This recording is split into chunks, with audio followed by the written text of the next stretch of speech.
Prvo su me odveli dolu u Ćošak. Tamo su bile dvoje dete vezani za stolicu. Ko te je odveo? Crnić Ivica. Crnić Ivica. I Hasanović Ivica. Dobro. Odveli su ti, šta su ti rekli? Tamo su bile dvoje dete vezani. Malo glasnije, malo pričaj. Bilo su dvoje dete vezani. Da? Za stolicu. Crnić mi Ivica opet dao noža. Da? I rekao mi da moram zaklati. Koliko su djece bila stara? Otprilike u 15 godina. 15 godina. Otprilike, tako ne znam. Šta su djeca radila? Kako su to prihvatila? Kako su se ponašala kada su te vidjeli da sa nožem prilaziš? Plakala su. Plakala su. Jeste molila nešto? Etali su, meni Hasanović Ivica mi zaprijetio, što su mojim tatu posvađali još prije. Ja sam morao zaklati djece. Majke su plakale. I ti je bilo žao? Jeste. Zašto ste učinili? Zato što su mi oni natepali. Naterali ste. Kako si ih zaklao? Nožem. Nožem? A kakav je nož to bio? To bio običan nož, neki kakav nož? Specijalan?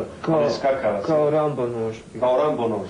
Rambo više onako, imao neke zube, imao je kompas i crna koža ta. Objasni kako si zaklao djeca.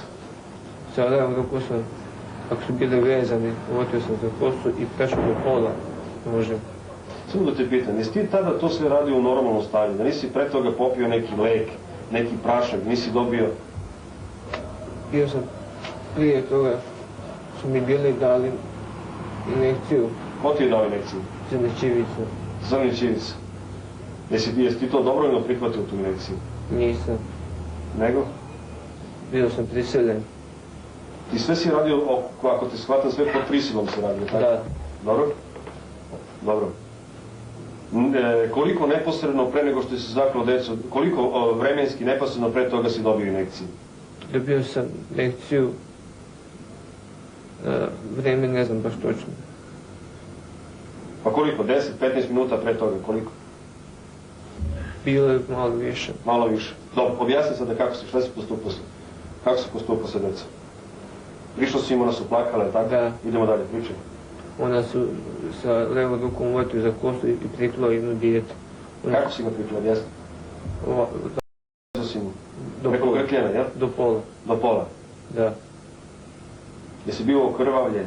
Nisam. Nisi? Znači dosta si stručno radio, jel? Bila je i tamo jedna plahta bila. Dobro.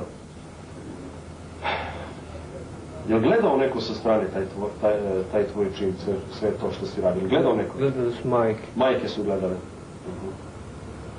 Jesu plakali, jesu molili, šta su radili? Plakale su. I molili da ne činiš to, tako? Da. A šta ti je Zrnić u tom trenutku govorio i Hasanović? Oni su mi govorili da moram zaklati drugo dijete. Onda, šta si radio dalje? Onda sam morao i to drugo dijete zaklati.